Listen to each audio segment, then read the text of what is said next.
بسم اللہ الرحمن الرحیم۔ السلام علیکم۔ مکتب غامدی کی ایک اور نشست میں خوش آمدید۔ سلسلہ گفتگو 23 اعتراضات پر جاری ہے اور آج اس سلسلے کی 77ویں قسط ہم شروع کرنے جا رہے ہیں، 77ویں ایپیسوڈ، اور اتمام حجت کے قانون کے اوپر جو اعتراضات پیش کیے جاتے ہیں اس سلسلے کی آج یہ 6ٹھی قسط ہے۔ آغاز کرتے ہیں۔ ہم سے بہت شکریہ آپ کے وقت کا۔ قانون کی بنیاد، قانون کی اصطلاح کیسے وجود میں آئی، قانون قرآن میں کہاں بیان ہوا ہے، اور اس کے بعد اس کی ایک تاریخ اگر ہے، نتیجہ کیا ہوتا ہے، اور تمام متعلقات اتمام حجت ہوتا کیسے ہے، جب ہو جاتا ہے عذاب کب آتا ہے، اور جب آتا ہے تو کیسے آتا ہے، یہ سب کچھ زیر بحث آیا۔ جو لوگ اس سیریز کو فالو کر رہے ہیں ان تمام چیزوں سے واقف ہو چکے ہیں۔ بحث کو آج ہم آگے بڑھائیں گے اور آپ سے پوچھنا چاہیں گے کہ اگر یہ سب کچھ ہوتا ہے تو پھر بتائیے کہ کیا اللہ کی کتاب نے ماضی کے اندر جو کچھ ہوا ہے اس کو بھی بیان کیا ہے، لکھا ہوا موجود ہے، کوئی اور تاریخی شواہد ہیں، استنباط ہے؟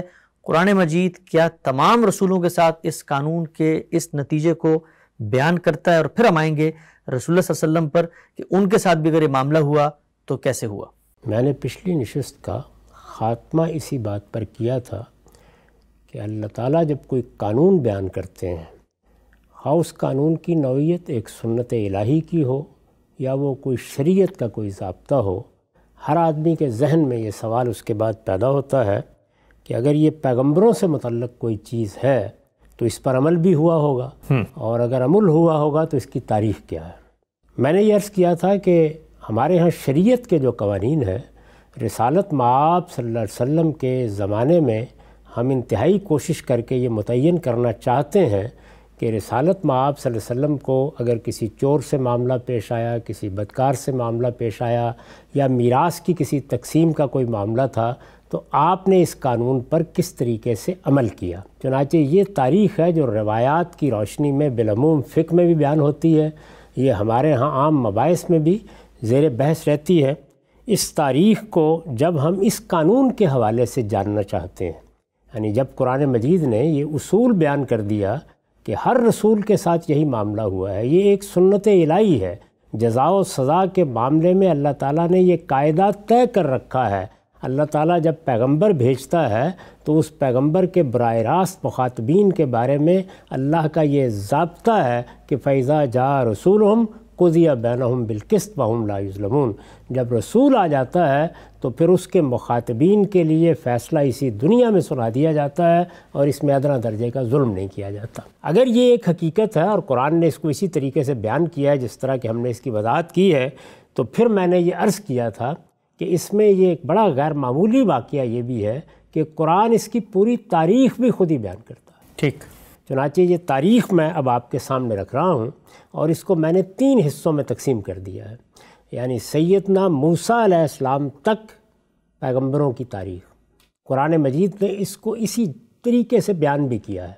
یہ میں بتا چکا ہوں اس سے پہلے کہ سیدنا ابراہیم علیہ السلام کے بعد اللہ تعالیٰ نے نبوت کی اسکیم میں ایک تبدیلی کی تھی، اور نبوت کو ذریت ابراہیم کے لیے خاص کر دیا تھا۔ ذریت ابراہیم میں بنی اسرائیل کی تاسیس سیدنا موسیٰ علیہ السلام نے کی، یعنی ایک قوم کی حیثیت سے وہ اب اٹھے، اپنی ذمہ داریوں کو پورا کرنے کے لیے منظم ہوئے۔ ان کے بارے میں فیصلہ ہوا کہ وہ اب مصر سے ہجرت کریں گے اور فلسطین میں جا کر اللہ تعالیٰ کی توحید کا مرکز بنائیں گے۔ اس موقع کے اوپر جس پیغمبر کی، جس رسول کی بعثت ہوئی وہ موسیٰ علیہ السلام ہے۔ ٹھیک، تو ایک لحاظ سے انہوں نے دوسرے حصے کی ابتدا کی، یعنی اللہ تعالیٰ نے جو اپنی اسکیم تبدیل کی تھی وہ تبدیلی تو سیدنا ابراہیم علیہ السلام کے بعد ہو گئی، اور اس کے بعد بنی اسرائیل اور بنی اسماعیل دونوں قومی حیثیت سے نمایاں ہونا شروع ہوئے، یعنی ان کی قومی تشکیل کا کام شروع ہو گیا۔ لیکن اپنی ذمہ داریوں کو ادا کرنے کے لیے بنی اسرائیل نے اقدام کب کیا؟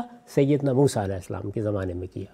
تو سیدنا موسیٰ علیہ السلام تک ایک تاریخ کا دور ہے، قرآن مجید بھی اس کو اسی طریقے سے الگ کر کے بیان کرتا ہے۔ دوسری غیر معمولی حیثیت سیدنا مسیح علیہ السلام کی ہے۔ یہ بات طے ہے کہ موسیٰ علیہ السلام کے اور سیدنا مسیح علیہ السلام کے درمیان پھر کوئی رسول نہیں آیا، تو سیدنا مسیح علیہ السلام پر گویا نبوت کا بنی اسرائیل کے لیے خاتمہ ہو گیا، وہ ان کے آخری رسول ہیں، اور ان کے آنے کے بعد ہی بنی اسرائیل اس منصب سے معزول ہوئے ہیں، اور اللہ تعالیٰ نے خود ان کے لیے قومی حیثیت سے عذاب کا فیصلہ کر دیا۔ وہ ایک دوسری بات ہے جس کو کسی اور موقع پر زیر بحث لایا جا سکتا ہے۔ بہرحال وہ آخری رسول ہیں۔ سیدنا موسیٰ علیہ السلام کی قوم کی ابتدا جہاں سے ہوئی تھی، یا یوں کہہ لیجئے کہ سیدنا موسیٰ علیہ السلام سے جس تاریخ کی ابتدا ہوئی تھی اس باب میں، اس کا سیدنا مسیح علیہ السلام پر خاتمہ ہو گیا۔ ٹھیک، تو دوسری بڑی حیثیت ان کی ہے۔ اس وقت بھی اگر آپ دنیا میں دیکھیں تو بہت بڑی تعداد میں انہی کے ماننے والے لوگ ہیں، بلکہ مذہبی لوگوں میں اگر آپ تعداد کے لحاظ سے کوئی ترجیح قائم کریں گے تو انہی کی امت کی ترجیح قائم ہوگی۔ اور آخری پیغمبر کی حیثیت یا آخری رسول کی حیثیت رسول اللہ صلی اللہ علیہ وسلم کو حاصل ہے، تو اس لحاظ سے سب سے آخر میں ہم آپ ہی کی دینونت کو زیر بحث لائیں گے۔ ٹھیک، تو میں پہلے حصے کی طرف بڑھتا ہوں، اور اس کے لیے چونکہ میں اس سے پہلے بھی کئی مرتبہ عرض کر چکا کہ قرآن مجید کا انتخاب بہت مشکل ہے، یعنی قرآن مجید نے جگہ جگہ اس کو بیان کیا ہے۔ یہ یاد ہوگا کہ ابتدا میں نے سورہ قمر کو پیش کیا تھا۔ جی، یہ کہا جا سکتا ہے کہ سورہ قمر اس کا سب سے زیادہ مختصر بیان ہے، یعنی اس میں پوری تاریخ بھی قرآن نے واضح کر دی ہے لیکن بہت مختصر طریقے کے اوپر۔ اسی طرح سورہ اعراف میں یہ بہت متوسط طریقے سے بیان ہوا ہے۔ سورہ ہود میں اس کی بہت تفصیلات ہیں۔ قرآن مجید کے بہت سے دوسرے مقامات پر بھی اس کو کہیں اجمال سے، کہیں تفصیل سے، کہیں کسی خاص واقعے کی تفصیل کرتے ہوئے اور خاص واقعے کے بارے میں اجمال کا طریقہ اختیار کرتے ہوئے اس کو بیان کیا گیا ہے۔ دسیوں مقامات اس کی تاریخ کے اس پہلے باب کو بیان کرنے کے لیے پیش کیے جا سکتے ہیں۔ میں نے اس کے لیے سورہ ہود کا انتخاب کیا ہے۔ سورہ ہود کی آیت 25 سے آیت 109 تک یہ تاریخ بیان ہوئی ہے۔ یہ اگر آپ دیکھیے تو کم و بیش 80-85 آیات ہیں جو مجھے پڑھنا ہوگی آپ کے سامنے۔ اس میں کسی تشریح کی ضرورت نہیں ہے، کسی توضیح کی ضرورت نہیں ہے۔ قرآن مجید خود ہی اس کو نہایت وضاحت کے ساتھ بیان کر رہا ہے۔ یہ چونکہ ایک بڑا حصہ ہے، اس وجہ سے میں لوگوں کو یہ کہتا ہوں کہ وہ عربی زبان میں اس کو پڑھنا چاہیں تو خود پڑھ لیں۔ ہر شخص کے پاس قرآن مجید موجود ہے۔ میں اگر عربی عبارات بھی ساتھ پڑھوں گا اور اس کے بعد ترجمہ بھی پڑھوں گا تو بات بہت لمبی ہو جائے گی۔ تو یہاں میں قرآن مجید کی عربی عبارت نہیں پڑھ رہا بلکہ صرف ترجمہ آپ کے سامنے رکھ رہا ہوں، اور اس کی وجہ بھی یہ ہے کہ کسی خاص فنی علمی نقطے کی توضیح مقصود نہیں ہے۔ تاریخ ہے، جیسے تاریخ بیان ہوتی ہے، اس وجہ سے اس میں عربی عبارات کو پڑھنے کی کوئی خاص ضرورت بھی نہیں ہے۔ تو یہ تاریخ قرآن مجید خود کس طریقے سے بیان کرتا ہے، ترجمہ ہے۔ میں پھر عرض کر دوں کہ یہ ایک مقام ہے جس کا انتخاب کیا گیا ہے، ورنہ یہ تاریخ جگہ جگہ نقل ہوئی ہے۔ اسی طرح نوح کو ہم نے اس کی قوم کی طرف رسول بنا کر بھیجا تھا۔ یہ اسی طرح کس پر کہا ہے؟ یعنی رسول اللہ صلی اللہ علیہ وسلم کو جس طرح بھیجا گیا۔ قرآن مجید رسول اللہ صلی اللہ علیہ وسلم کی سرگزشت انذار ہے، لہٰذا وہ تاریخ بھی سنائے گا تو آپ کی دعوت اور آپ کے انذار کے حوالے سے سنائے گا۔ تو یہاں بھی وہی ہے کہ جو انذار اللہ کے آخری پیغمبر نے اپنے مخاطبین کو کیا، ان کو اب خطاب کر کے یہ کہا جا رہا ہے کہ اسی طرح، یعنی جیسے تمہاری طرف ایک رسول کی بعثت ہوئی ہے، اسی طرح نوح کو ہم نے اس کی قوم کی طرف رسول بنا کر بھیجا تھا۔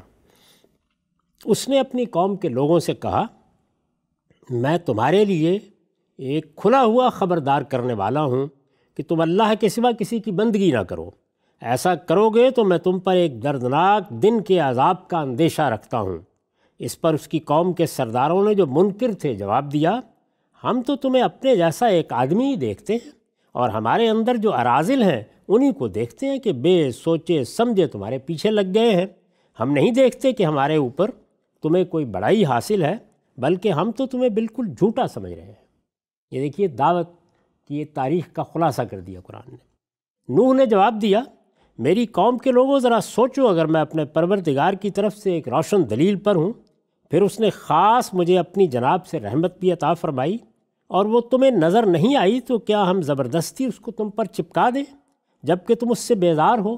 میری قوم کے لوگوں، میں اس خدمت پر تم سے کوئی مال نہیں مانگ رہا ہوں کہ تمہاری ہر بات ماننے کے لیے مجبور ہو جاؤں۔ میرا اجر تو اللہ کے ذمے ہے، اور تمہاری خوشنودی کے لیے میں ان لوگوں کو ہرگز نکال دینے والا نہیں ہوں جو ایمان لے آئے ہیں، وہ اپنے اسی ایمان کے ساتھ اپنے پروردگار سے ملنے والے ہیں۔ ان کی قدر و قیمت کا فیصلہ وہی کرے گا، مگر میں دیکھتا ہوں کہ تم لوگ جہالت میں مبتلا ہو۔ میری قوم کے لوگوں، اگر میں ان کو نکال دوں تو خدا سے بچانے کے لیے کون میری مدد کرے گا؟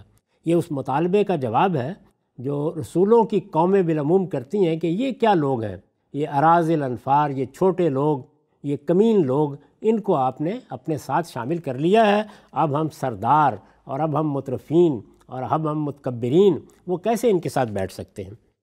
میری قوم کے لوگوں، اگر میں ان کو نکال دوں تو خدا سے بچانے کے لیے کون میری مدد کرے گا؟ پھر کیا سوچتے نہیں ہو؟ میں تم سے یہ کہتا ہوں کہ میرے پاس خدا کے خزانے ہیں اور نہ میں غیب کا علم رکھتا ہوں، نہ یہ دعویٰ کرتا ہوں کہ میں کوئی فرشتہ ہوں، اور نہ ان لوگوں کے بارے میں جنہیں تمہاری آنکھیں حقیر دیکھتی ہیں تمہاری طرح یہ کہنے کی جسارت کر سکتا ہوں کہ اللہ انہیں کوئی بھلائی دے ہی نہیں سکتا۔ ان کے دلوں میں جو کچھ ہے اسے اللہ ہی بہتر جانتا ہے۔ میں اگر ایسا کروں تو پھر میں ظالم ہوں گا۔ اس پر ان لوگوں نے کہا، اے نوح، تم نے ہم سے بحث کی ہے اور بہت کر لی ہے، اب اگر تم سچے ہو تو وہ چیز ہم پر لے آؤ جس کی تم ہمیں دھمکی سنا رہے ہو۔ یہ دعوت کا خلاصہ، یہ وہ انذار ہے جو ہر پیغمبر کرتا ہے۔ ہم نے اب تک جو باتیں بیان کی ان میں بتایا کہ پیغمبر اتمام حجت کرتے ہیں، کس طرح ان کے ساتھ خدا کی بینات کا ظہور ہوتا ہے، اور وہ اس دوران میں کیا کر رہے ہوتے ہیں، انذار اور بشارت، یہ اس کا خلاصہ ہے۔ نوح علیہ السلام نے یہ سب کس طریقے سے کیا؟ ان کے دلوں میں جو کچھ ہے اسے اللہ ہی بہتر جانتا ہے۔ میں اگر ایسا کروں تو پھر میں ظالم ہوں گا۔ اس پر ان لوگوں نے کہا، اے نوح، ہم نے تم سے بحث کی ہے اور بہت کر لی ہے، اب اگر تم سچے ہو تو وہ چیز ہم پر لے آؤ جس کی تم ہمیں دھمکی سنا رہے ہو۔ نوح نے جواب دیا، وہ تو اللہ ہی تم پر لائے گا اگر چاہے گا، اور اس وقت تم اس کی گرفت سے نکل نہیں سکو گے۔ یعنی یہ وہ بات ہے کہ جو یہاں زیر بحث ہے۔ پیغمبر آ کے بتاتے ہیں کہ ایک مواخذہ تو قیامت میں ہونا ہے، میری تکذیب کے نتیجے میں عذاب آ جانا ہے، ایک سنت الہی کا ظہور ہونا ہے۔ تو وہ کہنے لگے کہ تم وہ لے آؤ جس کی ہمیں دھمکی دے رہے ہو۔ نوح نے جواب دیا، وہ تو اللہ ہی تم پر لائے گا اگر چاہے گا، اور اس وقت تم اس کی گرفت سے نکل نہیں سکو گے۔ میں اگر تمہاری کچھ خیر خواہی کرنا بھی چاہوں تو میری خیر خواہی تمہیں کوئی فائدہ نہیں دے سکتی۔ اگر تمہارے اس رویے کے نتیجے میں اللہ نے تم کو بھٹکا دینے کا ارادہ کر لیا ہے، وہی تمہارا پروردگار ہے اور تمہیں اسی کی طرف پلٹنا ہے۔ کیا کہتے ہیں؟ کیا یہ کہتے ہیں کہ ہم پر چسپاں کرنے کے لیے اس شخص نے یہ قصہ خود گھڑ لیا ہے؟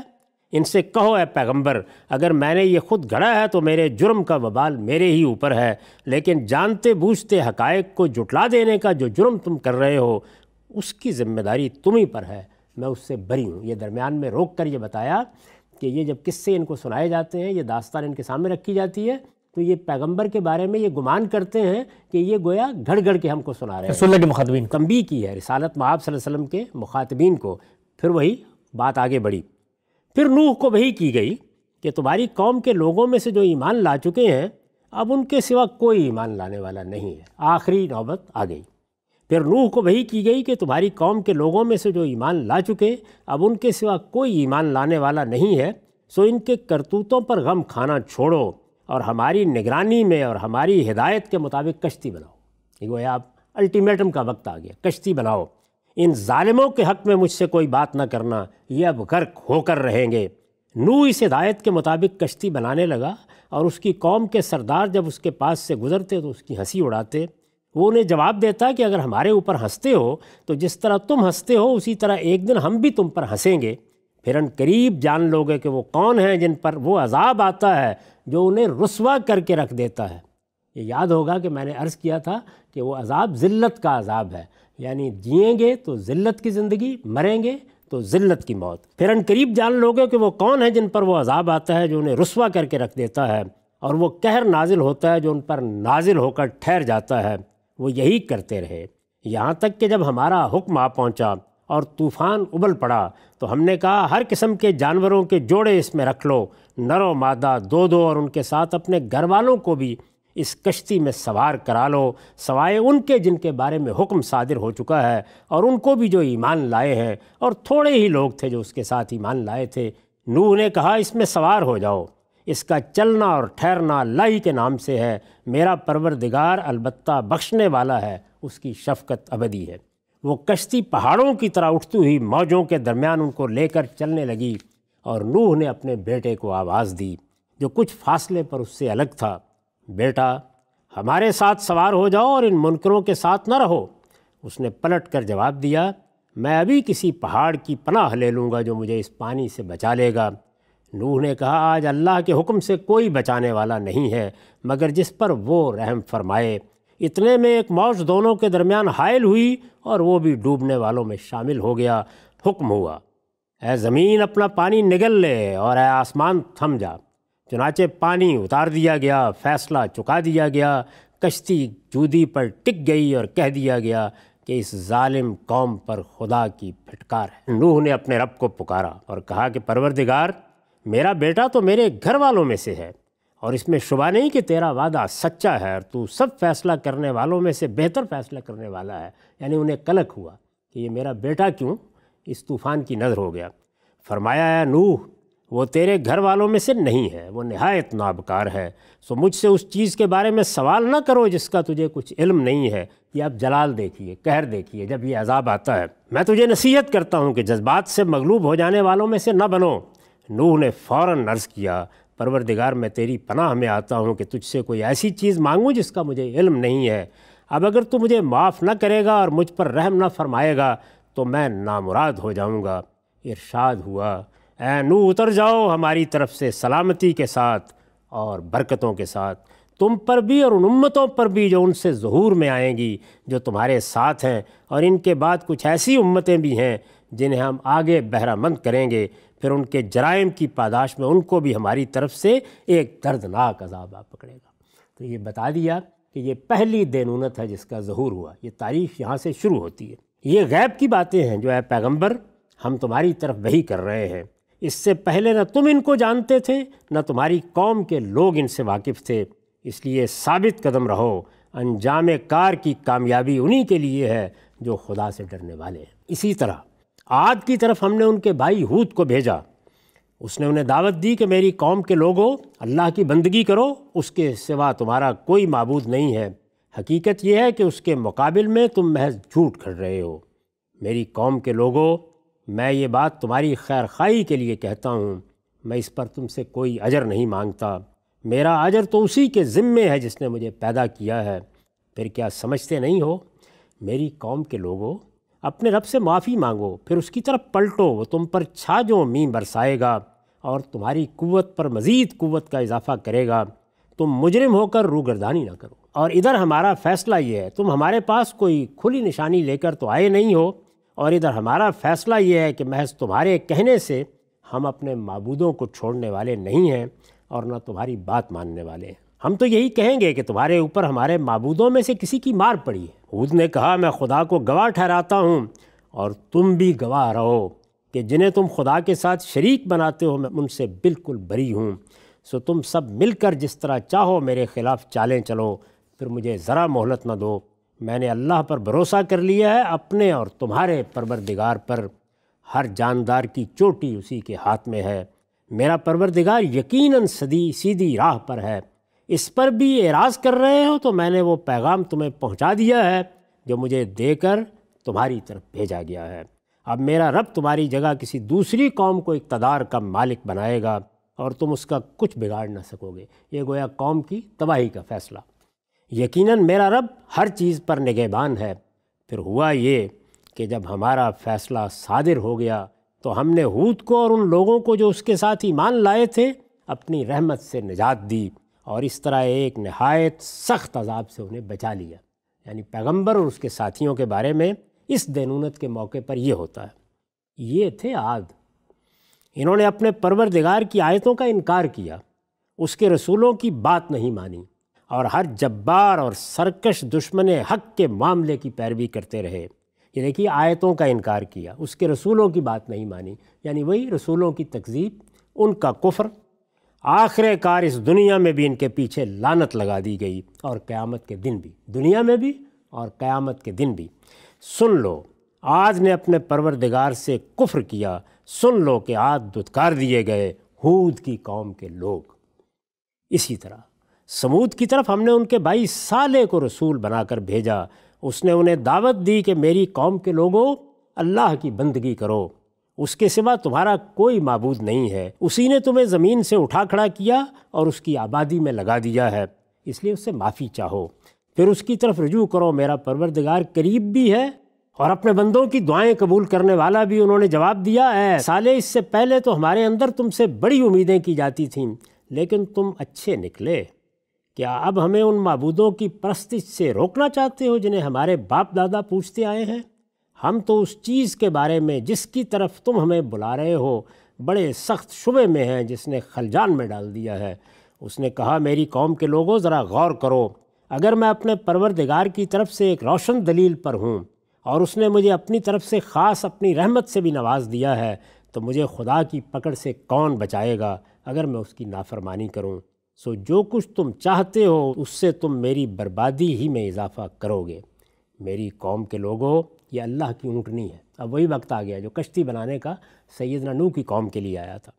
میری قوم کے لوگوں، یہ اللہ کی اونٹنی ہے تمہارے لیے نشانی کے طور پر، لہٰذا اس کو چھوڑ دو کہ اللہ کی زمین میں چرتی پھرے، اور کسی برے ارادے سے اس کو ہاتھ نہ لگانا، ورنہ کچھ زیادہ دیر نہ گزرے گی کہ تم پر عذاب آ جائے گا۔ اس کو گویا ایک نشان کے طور پر مقرر کر دیا۔ پھر ہوا یہ کہ انہوں نے اس کی کوچیں کاٹ دیں۔ اس پر صالح نے خبردار کر دیا کہ اب 3 دن اپنی اس بستی میں اور رہ بس لو، یعنی یہ گویا الٹیمیٹم کے دن مقرر کر دیے۔ اب 3 دن اپنی اس بستی میں اور رہ بس لو، یہ دھمکی جھوٹی ہونے والی نہیں ہے۔ چنانچہ جب ہمارا حکم صادر ہو گیا تو ہم نے خاص اپنی رحمت سے صالح کو اور ان لوگوں کو جو اس کے ساتھ ایمان لائے تھے اس عذاب سے نجات دی اور اس دن کی رسوائی سے بچا لیا۔ دیکھیے، رسوائی سے بچا لیا، عذاب سے نجات دی، کیونکہ چند لوگ ہیں تو ظاہر ہے کہ یہاں ہجرت کا کوئی سوال نہیں۔ اس میں شبہ نہیں کہ تیرا پروردگار ہی قوی اور زبردست ہے، اور جن لوگوں نے ظلم کیا تھا ان کو بڑے زور کی کڑک نے آ لیا، اور وہ اپنے گھروں میں اس طرح اوندے پڑے رہ گئے کہ گویا وہاں کبھی بسے ہی نہیں تھے۔ سن لو، سمود نے اپنے پروردگار سے کفر کیا، سن لو کہ سمود دھتکار دیے گئے۔ اور لوط کے معاملے میں یہ ہوا کہ پہلے ہمارے فرشتے ابراہیم کے پاس خوشخبری لے کر پہنچے تھے۔ انہوں نے کہا سلامتی ہو۔ ابراہیم نے جواب دیا تم پر بھی سلامتی ہو۔ پھر کچھ دیر نہ گزری کہ ابراہیم بنا ہوا بچڑا ان کی ضیافت کے لیے لے آیا، فرشتوں کی ضیافت کے لیے۔ لیکن جب دیکھا کہ ان کے ہاتھ اس کی طرف نہیں بڑھ رہے ہیں تو ان سے اجنبیت محسوس کی اور دل میں ان سے کچھ ڈرنے لگا۔ انہوں نے کہا ڈرو نہیں، ہم لوط کی قوم کی طرف بھیجے گئے ہیں۔ ابراہیم کی بیوی پاس ہی کھڑی تھی، سو خوشی سے ہنس پڑی۔ پھر ہم نے اس کو اسحاق کی اور اسحاق کے بعد یعقوب کی بشارت دی۔ وہ بولی ہائے شامت، کیا میں بچہ جنوں گی جب کہ میں خود بھی بڑھیا ہوں اور میرے شوہر بھی بوڑھے ہو چکے ہیں؟ یہ تو بڑی عجیب بات ہے۔ فرشتوں نے کہا خدا کی بات پر تعجب کرتی ہو؟ ابراہیم کے گھر والوں، تم پر تو اللہ کی رحمت اور اس کی برکتیں ہیں، یقیناً اللہ ستودہ صفات ہے، وہ بڑی شان والا ہے۔ پھر جب ابراہیم کا خوف دور ہوا اور اسے بشارت مل گئی تو وہ قوم لوط کے بارے میں ہم سے بحث کرنے لگا۔ حقیقت یہ ہے کہ ابراہیم بڑا بردبار، بڑا دردمند اور اپنے پروردگار کی طرف بڑا دھیان رکھنے والا تھا۔ ابراہیم، یہ بحث چھوڑو، تمہارے پروردگار کا حکم ہو چکا ہے اور اب ان لوگوں پر وہ عذاب آنے والا ہے جو لوٹایا نہیں جاتا۔ اس کے بعد جب ہمارے فرشتے لوط کے پاس پہنچے تو ان کے آنے سے وہ بہت رنجیدہ اور دل تنگ ہوا اور کہنے لگا کہ یہ تو بڑی مصیبت کا دن ہے۔ انہیں اپنی قوم کا حال معلوم تھا اور یہ فرشتے خوبرو نوجوانوں کی صورت میں آئے تھے۔ اس کی قوم کے لوگ یہ دیکھ کر کہ خوبرو لڑکے آئے ہیں، بے اختیار دوڑتے ہوئے اس کے پاس آ پہنچے۔ پہلے سے وہ ایسی بدکاریوں کے خوگر تھے۔ اس نے کہا میری قوم کے لوگوں، یہ میری بیٹیاں ہیں، یہ تمہارے لیے زیادہ پاکیزہ ہیں، اس لیے خدا کا خوف کرو اور میرے مہمانوں کے معاملے میں مجھے رسوا نہ کرو۔ کیا تم میں سے کوئی بھلا آدمی نہیں ہے؟ انہوں نے جواب دیا تمہیں معلوم ہی ہے کہ تمہاری بیٹیوں پر ہمارا کوئی حق نہیں ہے اور تم اچھی طرح جانتے ہو جو کچھ ہم چاہتے ہیں۔ لوط نے کہا اے کاش میرے پاس تم سے مقابلے کی طاقت ہوتی یا میں کسی مضبوط سہارے کی پناہ لے سکتا۔ فرشتوں نے کہا اے لوط ہم تمہارے پروردگار کے بھیجے ہوئے، یعنی اب انہوں نے اپنی حقیقت بتا دی۔ مطمئن رہو، یہ تمہارے قریب بھی نہیں آ سکیں گے، سو اپنے اہل و عیال کو لے کر کچھ رات رہے نکل جاؤ اور تم میں سے کوئی پیچھے پلٹ کر نہ دیکھے۔ یہ میں پہلے بھی عرض کر چکا ہوں کہ ایک تو یہ ہے کہ باقاعدہ ہجرت کی کوئی جگہ میسر آ گئی، اس طرح کے موقعوں پر یا رسول کو وہاں سے نکال لیا جائے گا یا وفات ہوگی، اور تم میں سے کوئی پیچھے پلٹ کر نہ دیکھے، تمہاری بیوی نہیں، اس لیے کہ اس پر وہی کچھ گزرنے والا ہے جو ان لوگوں پر گزرنا ہے، ان پر عذاب کے لیے صبح کا وقت مقرر ہے۔ تم پریشان کیوں ہوتے ہو؟ کیا صبح قریب نہیں ہے؟ پھر جب ہمارا حکم آ پہنچا تو ہم نے اس بستی کو تل پٹ کر کے رکھ دیا اور اس پر پکی ہوئی مٹی کے پتھر برسائے تہ بر تہ، جو تمہارے پروردگار کے ہاں نشان لگائے ہوئے تھے، اور وہ ان ظالموں سے کچھ زیادہ دور نہیں تھے، یعنی پاس ہی سے اٹھایا اور اٹھا کر اس بستی پر سب کچھ برسا دیا، اور مدین کی طرف ان کے بھائی شعیب کو رسول بنا کر بھیجا۔ اس نے دعوت دی کہ میری قوم کے لوگوں، اللہ کی بندگی کرو، اس کے سوا تمہارا کوئی معبود نہیں ہے، اور ناپ اور تول میں کمی نہ کرو، میں تمہیں خوشحال دیکھ رہا ہوں، مگر مجھے تم پر ایک ایسے دن کے عذاب کا اندیشہ ہے جو گھیرنے والا ہے۔ میری قوم کے لوگوں، ناپ اور تول کو ٹھیک انصاف کے ساتھ پورا کرو، اور لوگوں کو ان کی چیزیں گھٹا کر نہ دو، اور زمین میں فساد نہ پھیلاتے پھرو۔ اللہ کا دیا ہوا نفع ہی تمہارے لیے بہتر ہے اگر تم سچے مومن ہو۔ یہ اب بتایا کہ ہر قوم کے جرائم الگ الگ ہیں، لیکن جرائم پر تنبیہ کون کرتا ہے؟ پیغمبر، اور یہ پیغمبر کی تکذیب ہے جو پھر عذاب کا باعث بن جاتی ہے۔ مجھے سمجھانا ہی ہے، اور میں تم پر نگران مقرر نہیں کیا گیا ہوں۔ انہوں نے جواب دیا ہے، شعیب، کیا تمہاری نماز تمہیں یہ سکھاتی ہے کہ ہم ان چیزوں کو چھوڑ دیں جنہیں ہمارے باپ دادا پوچھتے رہے، یا اپنے مال میں ہم اپنی مرضی کے مطابق تصرف نہ کریں؟ تمہاری نگاہ میں سب اگلے پچھلے بیوقوف اور گمراہ تھے، اور ہمارے اندر بس تم ہی ایک دانش مند اور راست باز آدمی رہ گئے ہو۔ اس نے کہا، میری قوم کے لوگوں، ذرا غور تو کرو، اگر میں اپنے پروردگار کی طرف سے ایک روشن دلیل پر ہوں، پھر اس نے وحی کی صورت میں مجھے ایک رزق حسن بھی اپنی طرف سے عطا فرما دیا، تو اس کے سوا کس چیز کی دعوت دوں؟ میں ہرگز نہیں چاہتا کہ تمہاری مخالفت کر کے وہی کام خود کروں جس سے تمہیں روک رہا ہوں۔ میں تو صرف اصلاح چاہتا ہوں جس حد تک کر سکوں۔ اس کی توفیق مجھے اللہ ہی سے ملے گی، میں نے اسی پر بھروسہ کیا ہے اور اسی کی طرف رجوع کرتا ہوں۔ میری قوم کے لوگوں، میرے خلاف تمہاری ہٹ دھرمی کہیں یہ نوبت نہ پہنچا دے کہ تم پر بھی وہی آفت آ پڑے جو نوح کی قوم یا ہود کی قوم یا صالح کی قوم پر آ پڑی تھی، اور لوط کی قوم تو تم سے زیادہ دور بھی نہیں ہے۔ اور دیکھو، تم اپنی خیریت چاہتے ہو تو اپنے پروردگار سے معافی چاہو، پھر اس کی طرف پلٹ آؤ۔ حقیقت یہ ہے کہ میرا پروردگار نہایت مہربان اور بڑی محبت کرنے والا ہے۔ انہوں نے جواب دیا ہے، شعیب، تمہاری بہت سی باتیں ہماری سمجھ میں نہیں آتی، اور ہم تو دیکھتے ہیں کہ ہمارے درمیان تم ایک کمزور آدمی ہو۔ تمہاری برادری نہ ہوتی تو ہم تمہیں سنگسار کر دیتے، تم ہم پر کچھ بھاری نہیں ہو۔ شعیب نے کہا، میری قوم کے لوگوں، کیا میری برادری تم پر خدا سے زیادہ بھاری ہے؟ اس کا تمہیں خوف ہے، اور خدا کو تم نے بلا کر پسے پش ڈال رکھا ہے۔ حقیقت یہ ہے کہ جو کچھ تم کرتے ہو میرا پروردگار اس کا احاطہ کیے ہوئے ہے۔ میری قوم کے لوگوں، جو کچھ کر رہے ہو اپنی جگہ کیے جاؤ، میں بھی کر رہا ہوں۔ تمہیں عنقریب معلوم ہو جائے گا کہ کس پر وہ عذاب آتا ہے جو اس کو رسوا کر کے رکھ دے گا۔ یہ دیکھیے وہی تعبیر ہے، اور کون اپنی بات میں جھوٹا ہے۔ تم انتظار کرو، میں بھی تمہارے ساتھ انتظار کر رہا ہوں۔ اس پر جب ہمارا حکم صادر ہو گیا، یعنی عذاب کا فیصلہ آ گیا، تو ہم نے شعیب کو اور ان لوگوں کو جو اس کے ساتھ ایمان لائے تھے خاص اپنی رحمت سے نجات دی۔ ہر جگہ ایک ہی قانون، ایک ہی قاعدہ، اور جنہوں نے اپنی جان پر ظلم ڈھایا تھا ان کو کڑک نے آ لیا، اور وہ اپنے گھروں میں اوندے پڑے رہ گئے، گویا ان میں کبھی بسے ہی نہیں تھے۔ سنو، مدین والے بھی دھتکارے گئے جس طرح سمود دھتکار دیے گئے۔ اسی طرح موسیٰ کو ہم نے اپنی نشانیوں کے ساتھ اور ایک کھلی ہوئی سند کے ساتھ فرعون اور اس کے سرداروں کی طرف رسول بنا کر بھیجا تھا۔ یہ اب آخری سرگزشت ہے۔ تو انہوں نے فرعون کی بات مانی، درحال کہ فرعون کی بات راست نہیں تھی۔ قیامت کے دن وہ اپنے لوگوں کے آگے آگے ہوگا اور انہیں دوزخ میں لے جا اتارے گا۔ کیا ہی برا گھاٹ ہے جس پر وہ اتریں گے۔ ان کے پیچھے دنیا میں بھی لعنت لگا دی گئی، اور آخرت کے دن بھی کیا ہی برا صلہ ہے جو انہیں دیا گیا۔ اب یہ ساری سرگزشتیں بیان ہو گئی۔ یہ ان بستیوں کی سرگزشتیں ہیں جو ہم تمہیں سنا رہے ہیں۔ ان میں سے بعض کھڑی ہیں اور بعض کی فصل کٹ چکی ہے۔ ہم نے ان پر کوئی ظلم نہیں کیا، بلکہ انہوں نے خود اپنے اوپر ظلم کیا تھا۔ پھر تیرے پروردگار کا حکم صادر ہوا تو ان کے وہ معبود ان کے کچھ بھی کام نہ آئے جنہیں خدا کے سوا پکارتے تھے۔ ان کی بربادی کے سوا انہوں نے ان لوگوں کے حق میں کسی چیز کا اضافہ نہیں کیا۔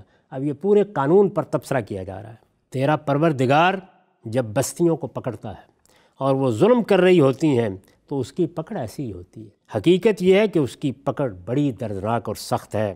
اس میں یقیناً ان لوگوں کے لیے بڑی نشانی ہے جو آخرت کے عذاب سے ڈریں۔ یعنی یہ سب کیوں سنایا جا رہا ہے؟ آخرت کے بارے میں متنبہ وہی جزا و سزا۔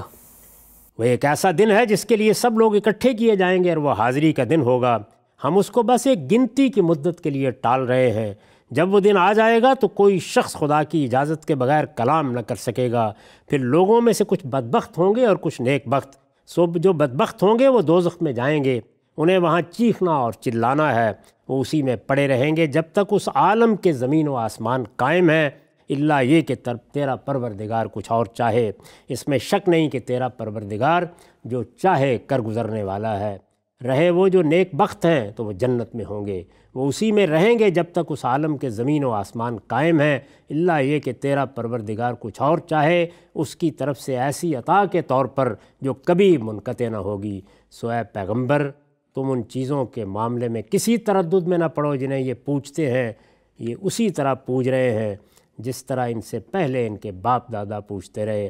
ہمارا فیصلہ ہے کہ ان کا حصہ ہم بھی بغیر کسی کمی کے انہیں پورا پورا ادا کر دیں گے۔ سبحان اللہ۔ یہ گویا یہاں پر خاتمہ کیا ہے۔ یہ تاریخ ہے جو موسیٰ علیہ السلام تک جتنے پیغمبر بھی آئے، قرآن مجید نے ان میں سے انتخاب کر کے ان پیغمبروں کی سرگزشت سامنے رکھ دی ہے جن سے اہل عرب واقف تھے، جن کی تاریخ ان کے لیے عبرت کا باعث بن سکتی تھی، جس کی بنیاد پر استشہاد کیا جا سکتا تھا اور ان کو انذار کر کے یہ بتایا جا سکتا تھا کہ تمہاری طرف بھی اللہ کے آخری رسول کی بعثت ہو گئی ہے، اللہ کا یہ قانون تم سے بھی متعلق ہے، اس سنت الہی کا ظہور اس سے پہلے تاریخ میں اس طرح ہو چکا ہے، تمہارے لیے بھی ہوگا۔ یہ ان انبیاء کی سرگزشت تھی جس طرح کہ میں نے عرض کیا، جو نوح علیہ السلام سے لے کر موسیٰ علیہ السلام تک آئے۔ ٹھیک۔ اس کا یہ مطلب نہیں ہے کہ ہر وہ پیغمبر جو آیا اس کی سرگزشت سنا دی گئی ہے۔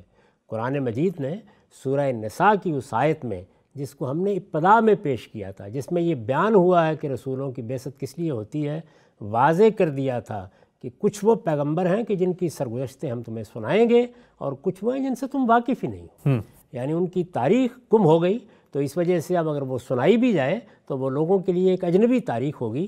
یہ وہ پیغمبر تھے جن سے اہل عرب واقف تھے، جن کی تاریخ کو وہ جانتے تھے، چنانچہ قرآن مجید نے ایک ایک کر کے ان کی تاریخ ان کے سامنے رکھ دی اور بتا دیا کہ ہماری اس دینونت کا یا جزا و سزا کا ظہور کس طریقے سے ہوا۔ اب میں نے یہ عرض کیا تھا کہ آخری پیغمبر کی حیثیت، یعنی بنی اسرائیل کے لیے خدا کے آخری پیغمبر کی حیثیت، وہ سیدنا مسیح علیہ السلام کو حاصل ہے۔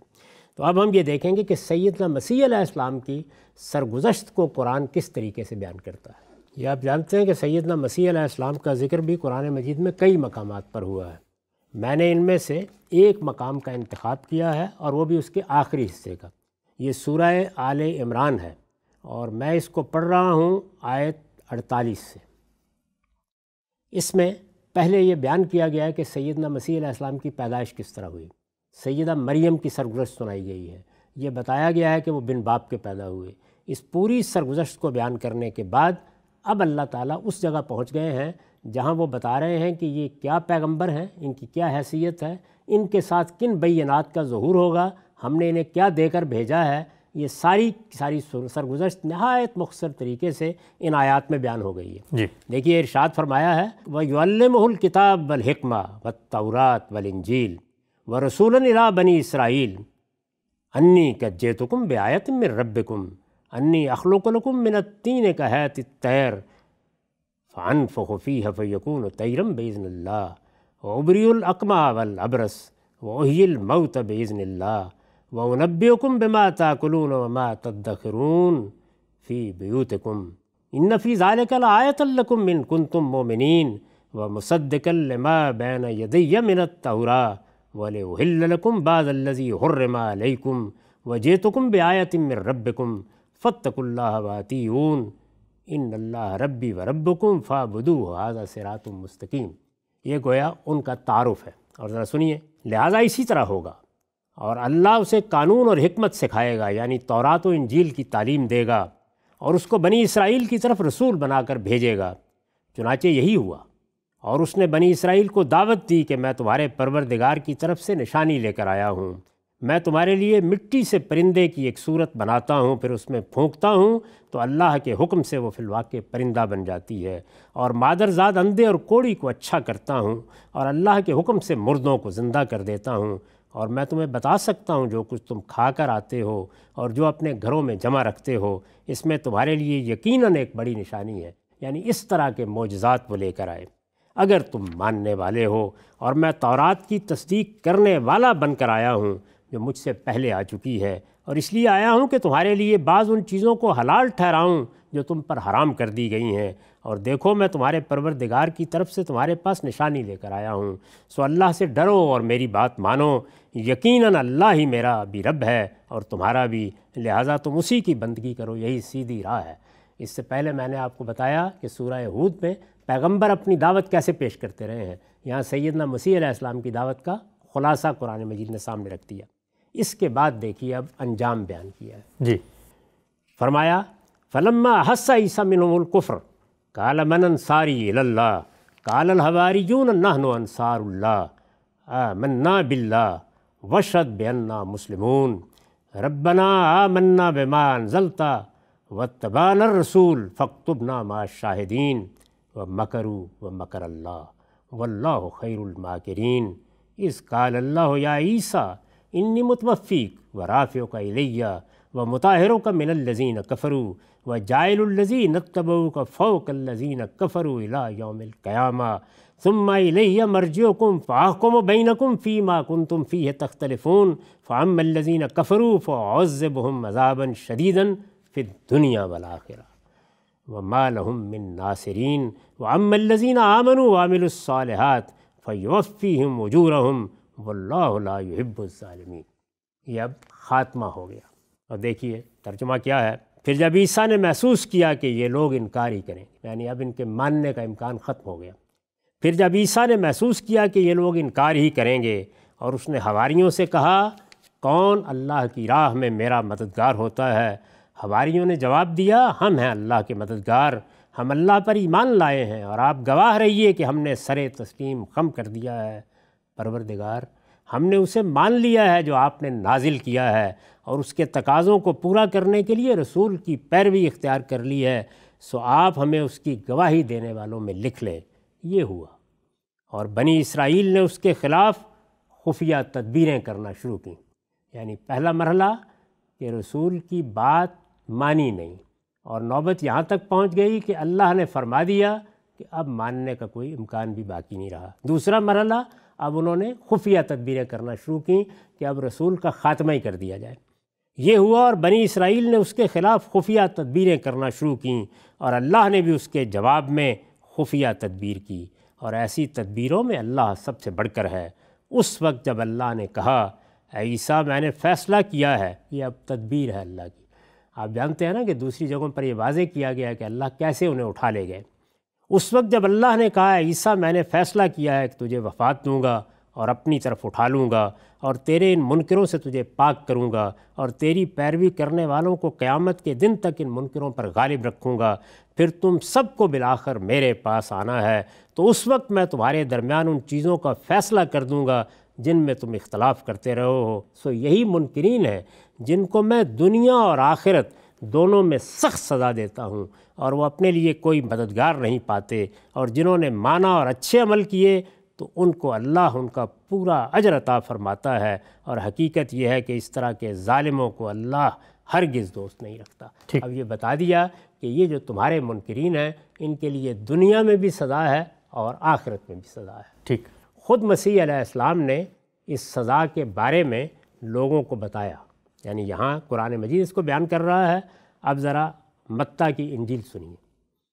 یہ آپ کے علم میں ہے کہ 24ویں باب میں یہ 32 سے لے کر 41 تک آیات ہیں جن میں سیدنا مسیح نے متنبع کیا ہے۔ یہ بڑی دل نواز تمثیل ہے، اور پھر وہ بتاتے ہیں کہ جو قوم نوح کے ساتھ ہوا تھا وہی تمہارے ساتھ ہونا ہے، جیسا عذاب ان پر آیا تھا ویسا ہی عذاب تم پر آنا ہے، اب متنبع ہو جاؤ، اور یہ عذاب میرے جانے کے بعد آئے گا۔ اب انجیر کے درخت سے یہ تمثیل سیکھو، جو ہی اس کی ڈالی نرم ہوتی ہے اور پتے نکلتے ہیں تو تم جانتے ہو کہ گرمی نزدیک ہے۔ کیا خوبصورت تمثیل ہے۔ جو ہی اس کی ڈالی نرم ہوتی ہے اور پتے نکلتے ہیں تو تم جانتے ہو کہ گرمی نزدیک ہے، اسی طرح تم بھی جب یہ سب کچھ دیکھو تو جانو کہ وہ نزدیک بلکہ دروازے ہی پر ہے۔ میں تم سے سچ کہتا ہوں کہ جب تک یہ سب کچھ نہ ہو لے یہ پشت گزر نہ جائے گی، یعنی یہ جو تمہارے اس وقت کے لوگ ہیں میں جو تمہیں بتا رہا ہوں کہ اب تمہارے اوپر کلہاڑا رکھ دیا گیا ہے تمہاری جڑوں میں، تو تم دیکھو گے کہ اب سب کچھ کٹنے والا ہے۔ میں تم سے سچ کہتا ہوں کہ جب تک یہ سب کچھ ہو نہ لے، یہ پشت گزر نہ جائے گی، آسمان اور زمین ٹل جائیں گے مگر میری باتیں ہرگز نہ ٹلیں گی۔ یہ ہم نے بار بار بتایا نا کہ یہ سنت اللہ ہے، اس کا ظہور ہوتا ہے، ہر حال میں یہ عذاب آتا ہے، لیکن اس دن اس گھڑی کو کوئی نہیں جانتا۔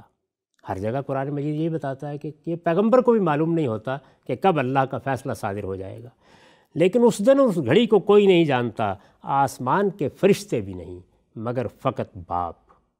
جس طرح نوح کے ایام میں ہوا اسی طرح ابن انسان کی آمد ہوگی، یعنی جیسے نوح کی دعوت اور نوح کے انذار کے بعد وہ فیصلہ آیا تھا، اسی طریقے سے میں یہ فیصلہ لے کر ابن انسان کہا، ابن انسان، اسی طرح ابن انسان کی آمد ہوگی، کیونکہ جس طرح طوفان سے پہلے کے ایام میں لوگ کھاتے پیتے اور بیاہ کرتے اور بیاہے جاتے تھے اس دن تک کہ نوح کشتی میں داخل ہوا، یعنی یاد ہے نا تمہیں کہ جب وہ کشتی میں داخل ہوا اور بے فکر رہے تا وقتے کہ طوفان آ کر سب کو بہا لے گیا، اسی طرح ابن انسان کی آمد بھی ہوگی، اسی طرح ابن انسان کی آمد بھی ہوگی۔ اس وقت کھیت میں دو ہوں گے، ایک لے لیا جائے گا اور ایک چھوڑ دیا جائے گا، دو چکی پیستی ہوں گی، ایک لے لی جائے گی اور ایک چھوڑ دی جائے گی، یعنی تم پر موت کی ذلت بھی آئے گی اور زندگی بھی ذلت کی زندگی ہوگی، کچھ چھوڑا جائے گا کچھ لے لیا جائے گا۔ انہوں نے پوری اس کی تصویر کھینچ کے رکھ دی ہے کہ یہ ہوگا تمہارے ساتھ۔ اس کے بعد اب دیکھیے کہ یہ فیصلہ کس طریقے سے صادر ہوا اور سیدنا مسیح علیہ السلام کی پیشین گوئی کس طریقے سے حرف بحرف پوری ہوئی۔ قرآن مجید نے اس کو سورہ بنی اسرائیل میں بیان کیا ہے۔ سورہ بنی اسرائیل میں اس کا محل یہ ہے کہ اللہ تعالیٰ یہ بیان فرما رہے ہیں کہ بنی اسرائیل پر عذاب کی کیا صورتیں ہوئیں۔ پہلے ایک عذاب کا ذکر کیا، اس کے بعد دوسری دفعہ کا عذاب ہے۔ یہ عذاب سیدنا مسیح علیہ السلام کے اتمام حجت کے نتیجے میں آیا۔ اس میں جو الفاظ ہیں پہلے وہ سنیے۔ ارشاد فرمایا ہے فَإِذَا جَاءَ وَعْدُ الْآخِرَةِ لِيَسُوءُوا وُجُوهَكُمْ وَلِيَدْخُلُوا الْمَسْجِدَ كَمَا دَخَلُوهُ أَوَّلَ مَرَّةٍ وَلِيُتَبِّرُوا مَا عَلَوْا تَتْبِيرًا۔ یہ پہلا وعدہ تھا، یہ گویا پیچھے سے ربط قائم ہو گیا، پہلے وعدے کا ذکر ہو چکا ہے، یہ پہلا وعدہ تھا۔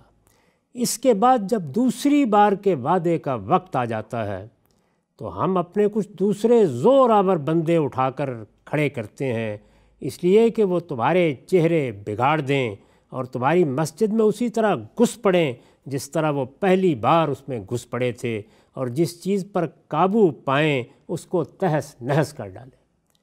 اللہ تعالیٰ نے یہ بتایا ہے کہ ان کے لیے عذاب کی یہ نوعیت ہوئی۔ ٹھیک، سیدنا مسیح علیہ السلام کے بارے میں ہم یہ جانتے ہیں کہ وہ کم و بیش 50-56 سال کی عمر میں دنیا سے رخصت ہو گئے۔ اگر آپ عیسوی تاریخ سے واقف ہیں تو 4 سال بعد کے شروع ہوئی ہے، یہ کوئی 60 سال کا عرصہ بنتا ہے۔ 70 میں پھر وہ واقعہ ہوا کہ جس میں قرآن مجید نے جس طرح کہ اس کو بیان کیا ہے، اللہ اپنے زور آور بندے اٹھا کر لایا اور ان کی پیٹھ پر عذاب کا تازیانہ برسا دیا گیا۔ ٹھیک، یہ ایسا کیوں ہوا ان کے معاملے میں؟ دیکھیے، میں اس سے پہلے عرض کر چکا ہوں جب یہ قانون واضح کیا جا رہا تھا کہ اللہ تعالیٰ فرشتوں سے عذاب نازل کر دیتے ہیں، یہ اس وقت اختیار کیا جاتا ہے جب کہ لوگ ذمہ داری اٹھانے کی پوزیشن میں نہیں ہوتے اور کسی قوم کو بالکل تباہ کر دینا ہے۔ ٹھیک، یہاں دونوں چیزیں ہیں، یعنی پہلی چیز یہ ہے کہ قوم کو تباہ کر دینا مقصود نہیں ہے، جس طرح کہ اس سے پیچھے میں واضح کر چکا ہوں کہ یہاں عذاب کی نوعیت ہی ہونے والی ہے کہ زندگی بھی ہوگی اور وہ ذلت کی زندگی ہوگی، اور بہت سے لوگوں کے لیے موت ہوگی اور وہ ذلت کی موت ہوگی، یعنی عذاب کی یہ صورت ہے۔ یہ بھی یاد ہوگا کہ پیچھے بیان ہو چکا ہے کہ اصل میں عذاب کیا ہے؟ ذلت کا عذاب، رسوائی کا عذاب۔ تو رسوائی کا عذاب کبھی ایسے ہوتا ہے کہ پوری کی پوری قوم کے لیے ذلت کی موت، کبھی اس طرح ہوتا ہے کہ پوری کی پوری قوم کے لیے ذلت کی زندگی۔ ان کے لیے اللہ تعالیٰ نے دونوں کو جمع کر دیا، اور اس کے لیے چونکہ رسالت بآب صلی اللہ علیہ وسلم سے پہلے یہ جو بھی قوم رہی ہے وہ اب تو آپ کو کروڑوں اربوں کی تعداد میں نظر آتی ہے، اس وقت یہ چند لوگ تھے، ان کے لیے اس ذمہ داری کو اٹھانا ممکن ہی نہیں تھا۔ تو اللہ تعالیٰ دوسری قوموں کو اٹھا کر لایا اور پھر ان کے ذریعے سے ان کو عذاب دیا، اس کا ذکر کیا ہے یہاں پہ۔ پھر وہ اپنے زور آور بندے اٹھا کر لے آیا اور ان کے ذریعے سے اس نے سب کچھ تہس نہس کر ڈالا۔ ایک سوال غم صاحب یہاں پر، یعنی وہ جو دو چیزیں نوعیتیں آپ نے بتائی تھیں، یا آسمان سے آتا ہے یا ہاتھوں سے آتا ہے، یہاں پر آنا تو آسمان سے چاہیے تھا چونکہ بندے اتنے نہیں تھے، لیکن آسمان سے اس لیے نہیں آیا کہ ذلت کی زندگی دیکھ کر ان کو باقی رکھنا بھی مقصود تھا۔ یہی وجہ ہے، یعنی یہ سبب ہوا، تو اس وجہ سے اب اللہ تعالیٰ نے دوسرا طریقہ اختیار کیا کہ وہ اپنے زور آور بندے اٹھا کر لایا اور ان کے ذریعے سے ان کو سزا بھی دی اور ان پر اس عذاب کا کوڑا بھی برسایا۔ چنانچہ میں آپ سے عرض کرتا ہوں کہ اس کو مختلف محققین بیان کرتے ہیں، مورخین بیان کرتے ہیں کہ پھر 70 عیسوی میں ان کے ساتھ ہوا کیا۔ یہ واقعہ جس کو قرآن بیان کر رہا ہے، کیونکہ اس کی بہت سی تفصیلات ہیں اور تاریخ کی کتابوں میں دیکھی جا سکتی ہیں، میں اس کا خلاصہ آپ کے سامنے رکھ دیتا ہوں، اور یہ خلاصہ بہت عمدگی کے ساتھ ہمارے عہد کے ایک جلیل القدر عالم مولانا سید عبداللہ صاحب مودودی نے اپنی تفسیر تفہیم القرآن میں کیا ہے۔ ٹھیک، انہوں نے اس آیت کا ترجمہ کیا، یہ بتایا کہ اس موقع کے اوپر اللہ تعالیٰ نے ان کی پیٹھ پر عذاب کا یہ تازیانہ برسایا۔ اس کو واضح کرنے کے بعد اب وہ یہ بتا رہے ہیں کہ یہ عذاب پھر کس طریقے سے آیا۔ ان کے ہاں بغاوت ہوئی، اس بغاوت کی انہوں نے تفصیلات بیان کی ہیں۔ جب وہ بغاوت ہو گئی تو پھر رومی سلطنت کی طرف سے اس بغاوت کو فروغ کرنے کے لیے حملہ ہوا، یعنی اسباب اس طرح سے پیدا ہوئے، اور جب پھر رومی سلطنت نے کارروائی کی تو وہ کیا کارروائی تھی، یعنی وہ محض ایک حملہ نہیں تھا، محض یہ نہیں تھا کہ ایک قوم آئی اور اس نے آ کر آپ کے علاقے پر قبضہ کر لیا۔ ذرا اس کی تفصیلات سنیے۔ مولانا سید عبداللہ صاحب مودودی لکھتے ہیں، آخر کار رومی سلطنت نے ایک سخت فوجی کارروائی سے اس بغاوت کو کچل ڈالا، اور 70 عیسوی میں ٹیٹوس نے بزور شمشیر یروشلم کو فتح کر لیا۔ اس موقع پر قتل عام میں 1,33,000 آدمی مارے گئے، 67,000 آدمی گرفتار کر کے غلام بنائے گئے۔ یہ آج کے زمانے کو نہ سمجھیے، اس وقت آبادی اتنی زیادہ نہیں تھی۔ اس موقع پر قتل عام میں 1,33,000 آدمی مارے گئے، 67,000 آدمی گرفتار کر کے غلام بنائے گئے، ہزارہ آدمی پکڑ پکڑ کر مصری کانوں میں کام کرنے کے لیے بھیج دیے گئے، ہزاروں آدمیوں کو پکڑ کر مختلف شہروں میں بھیجا گیا تاکہ ایمفی تھیٹروں اور کلوزیوموں میں ان کو جنگلی جانوروں سے پھڑوانے یا شمشیر زنوں کے کھیل کا تختہ مشق بننے کے لیے استعمال کیا جائے۔